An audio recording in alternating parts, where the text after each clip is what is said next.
Дорогие друзья, хотел в первую очередь сказать спасибо организаторам этого всего праздника.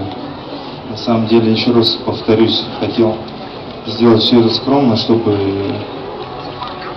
детишки пришли, посмотрели, просто, видите, организовали такую программу, что мне, конечно, очень приятно.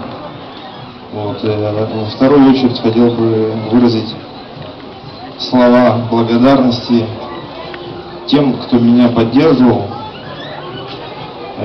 все эти годы, и непосредственно нынешний сезон. Это хотелось бы сказать спасибо моей супруге, моей маме, моим родным, близким, друзьям, которые в трудную минуту были со мной. Вот. Также хотелось бы поблагодарить вас всех, кто болел за нашу команду, поддерживал ее всячески, кто имеет какое-то отношение к хоккею.